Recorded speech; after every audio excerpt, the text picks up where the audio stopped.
Welcome back to Be More Truthful, the podcast about relationships between men and women. I am Cornbread Capone, and today my special guest is the homegirl Nicole. How are you doing? I'm doing well. All right.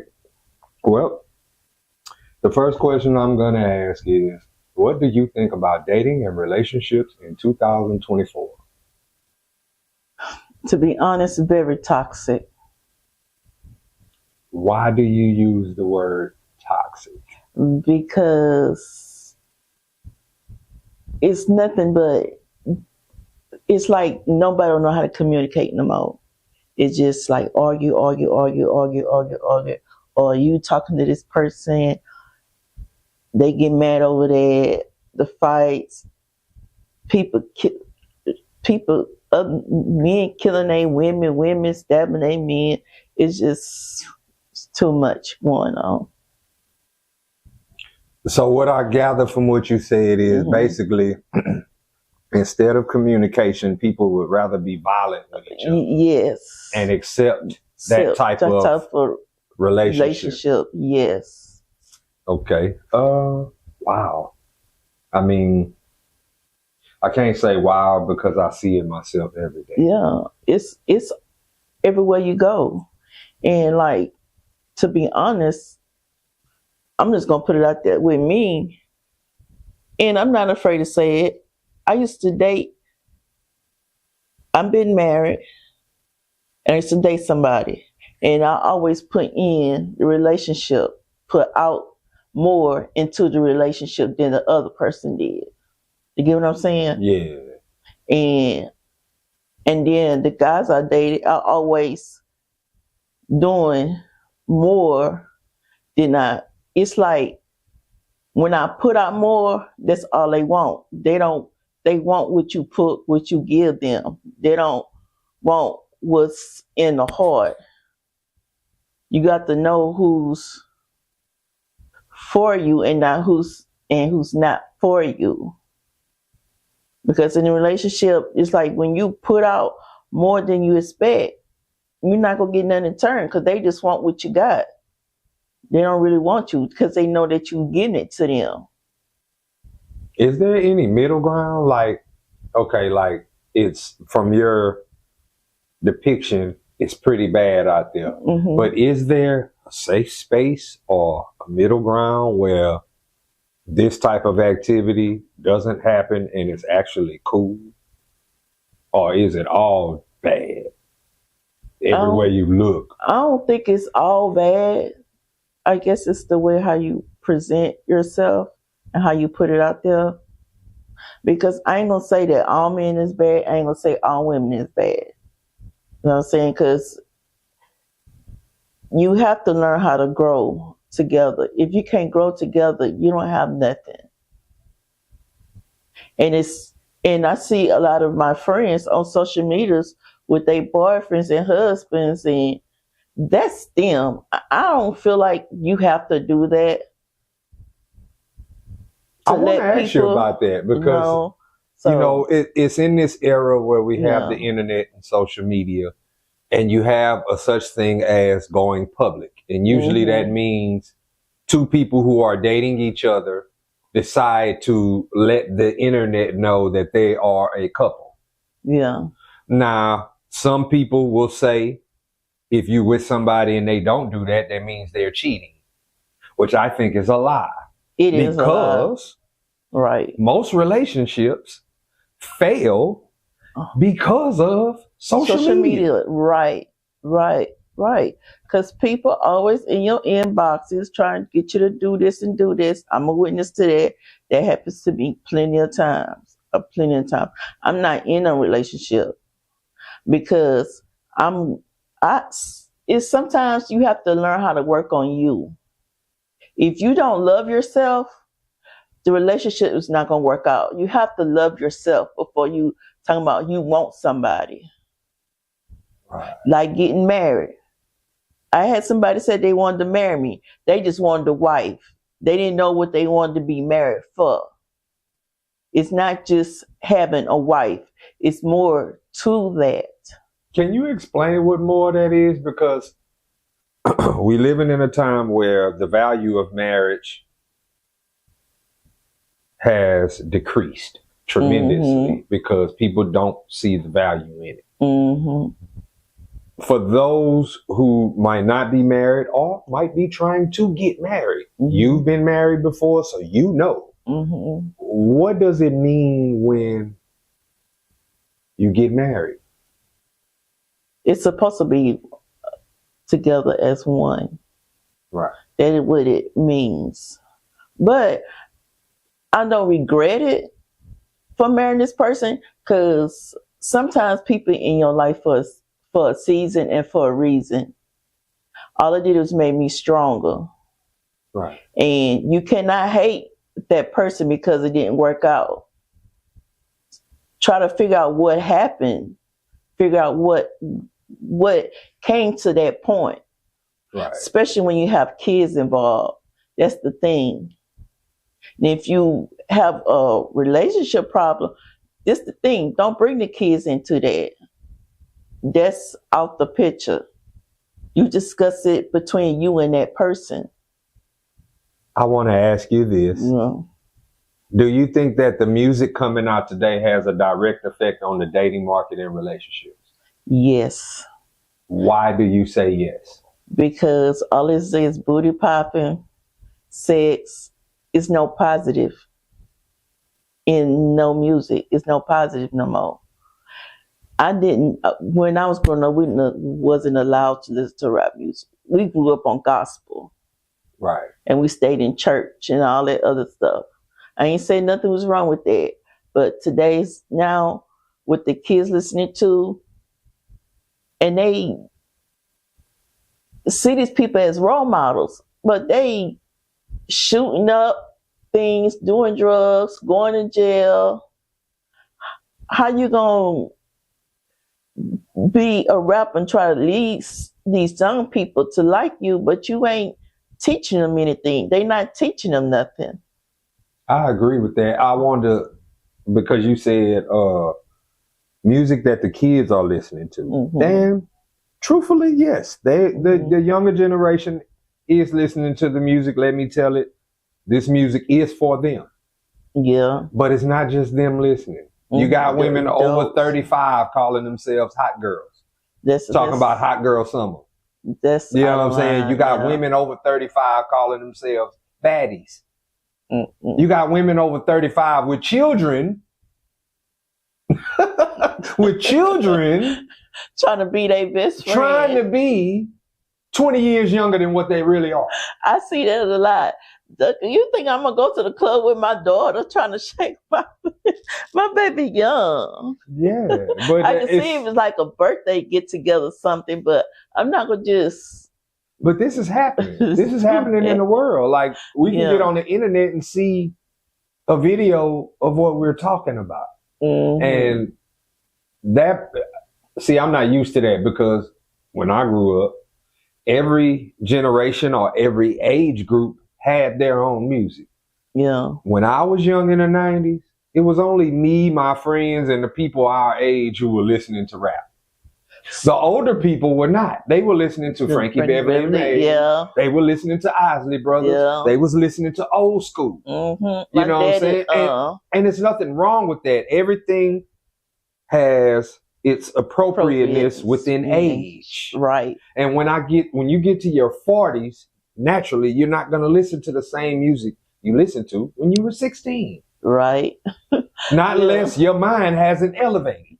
That's true, because my daddy, he has old, you know, the records? Yeah. He has old records of Temptations and all that other stuff. See, that's what I grew up on.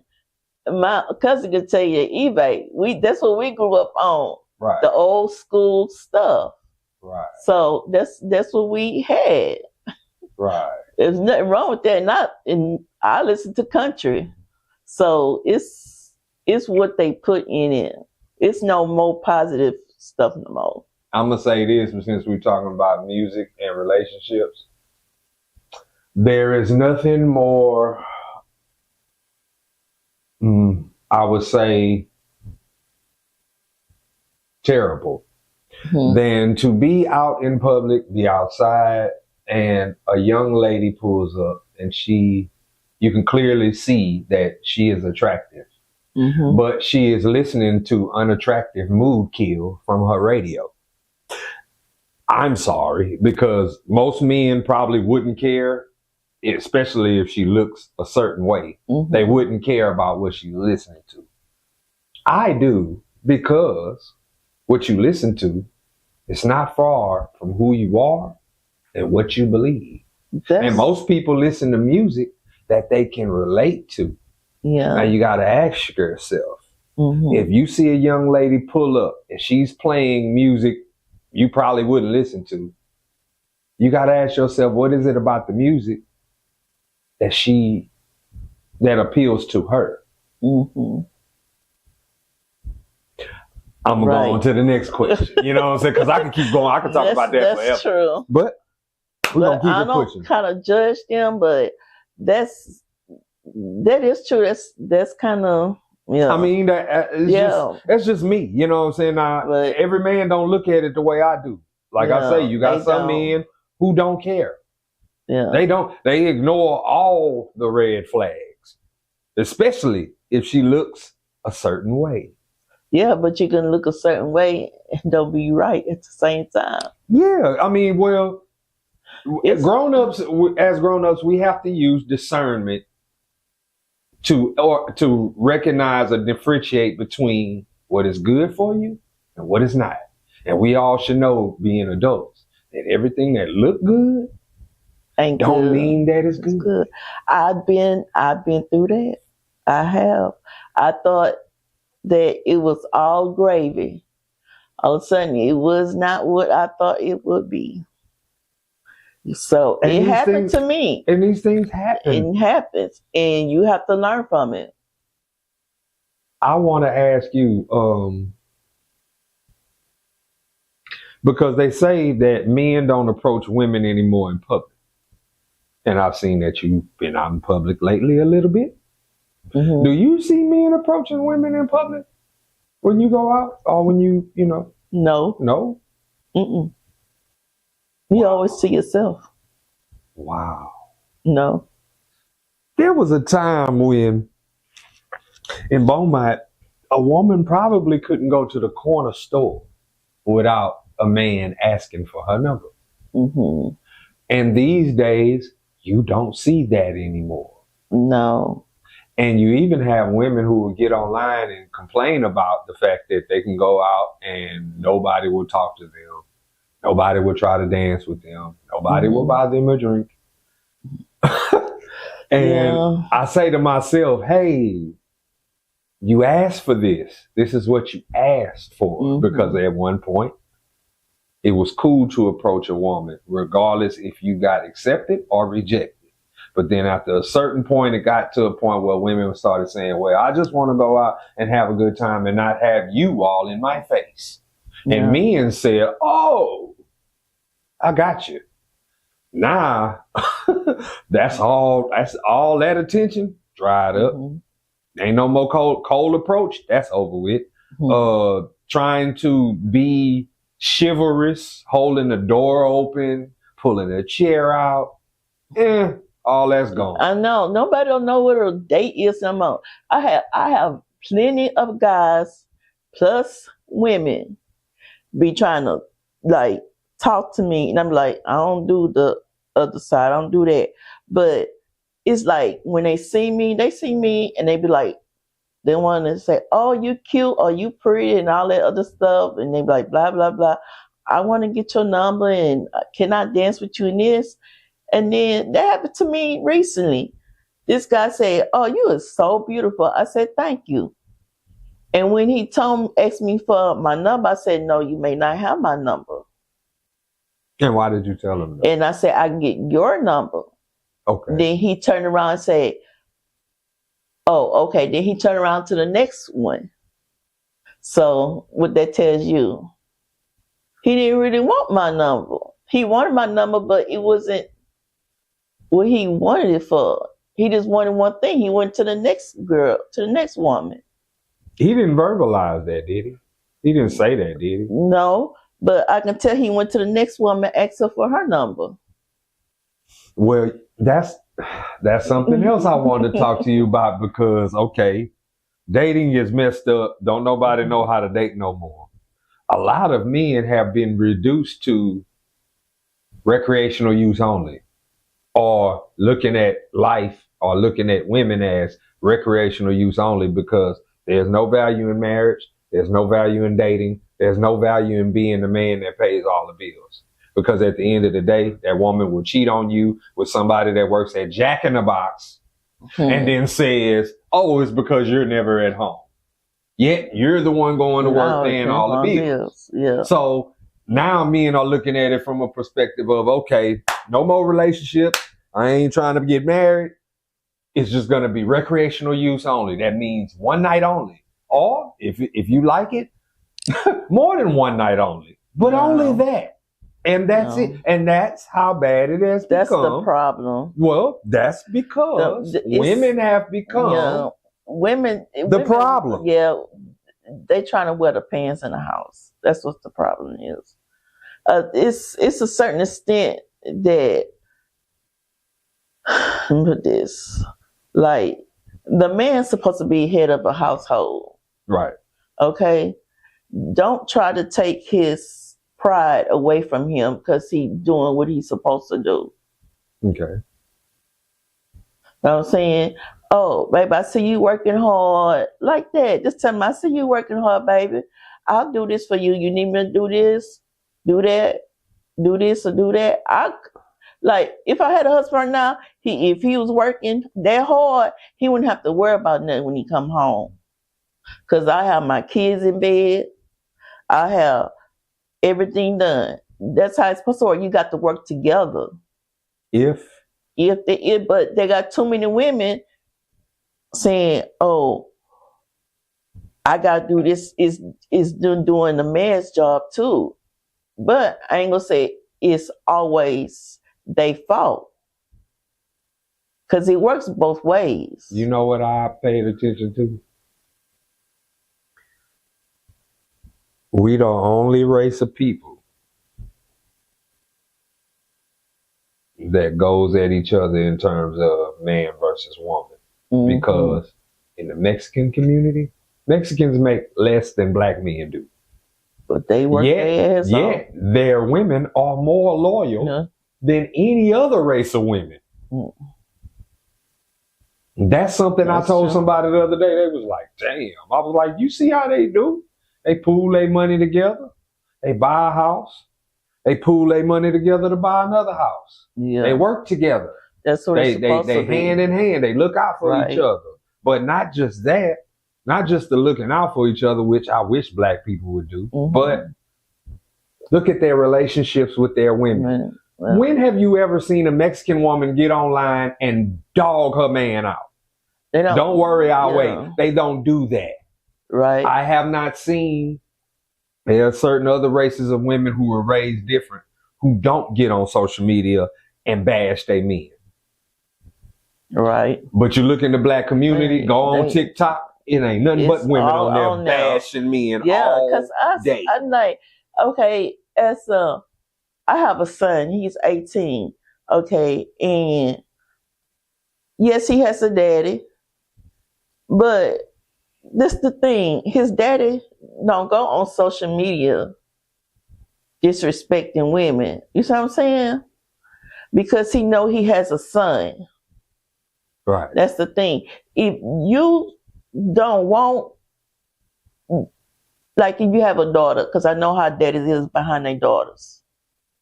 If you see a man do something to your daughter and you mad, you want to beat him up and do all that stuff, but you doing the same thing. So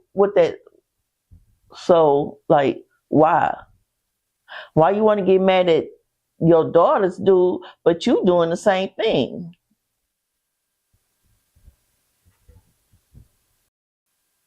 I understand that totally. That makes a lot of sense. And a lot of men don't get that until they have children. Yeah. Importantly, daughters. Because daughters make us look at ourselves when we were young. Right. We were chasing girls. And we, that's why men are so protective over their daughters, because you chase girls at one time, you dated girls or you kissed girls, whatever you did with girls back in the day. Now you thinking, oh, I have a daughter. Eventually, she's going to have to grow up and she's going to have a boyfriend, this, that, and the third. And all the stuff you did, especially if you were what they call a womanizer or a player, a lot of that comes back on you when you have daughters. You know what I'm saying? I have a few friends with daughters, and they all tell me that they bought shotguns. Yeah, and I don't blame them. You know what I'm saying? Do what you got to do. Do what you got to do to protect yours. That's true, right? You know what I'm saying? So, right. I have a son, and I have to teach my son the difference between a woman that you would bring home to your parents and a woman that is for recreational use only. Because I'm going to tell him, I'm going to give him the hardcore truth. Because when I was young, I had to figure it out on my own. Because the older people around me, when I asked them about girls, when I asked them about sex, they said, oh, I ain't going to tell you about that. You'll find out about that later. So, you know what I'm saying? That's not what you do to curious children who are trying to find out information. Not that I was trying to do it. I was just asking, thinking, oh, okay, well, they say you should talk to your parents about anything. So let me go try to talk to them. And they're like, it's something, because I didn't. I just had my daddy. That's all I had, and my uncle. So like, me and my sisters, like, if we have to talk to someone, my dad be like, whoosh. It's like it's a hard subject for him.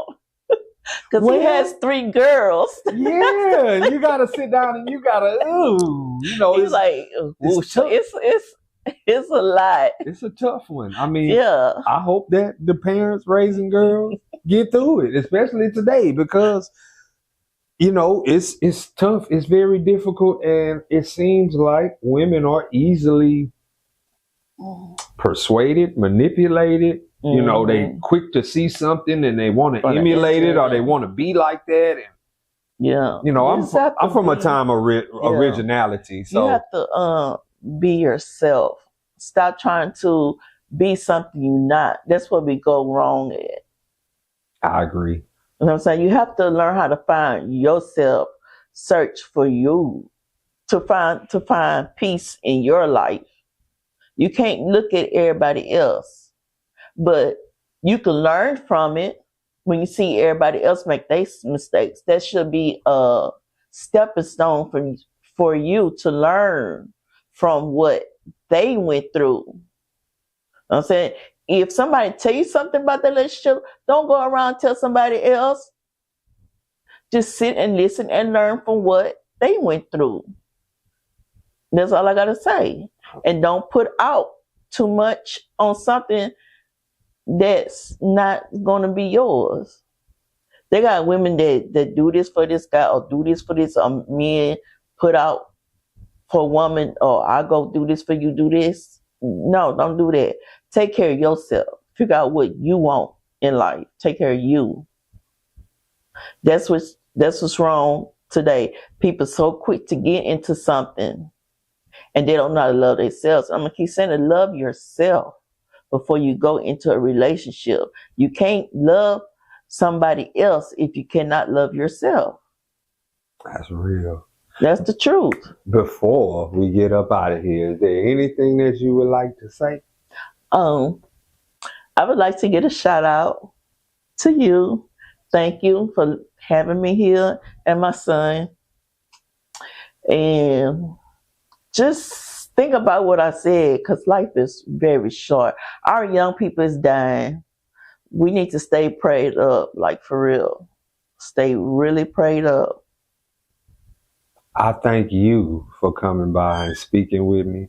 Mm-hmm. I'm happy that you said the things that you said, and I hope that people out there are listening and paying attention.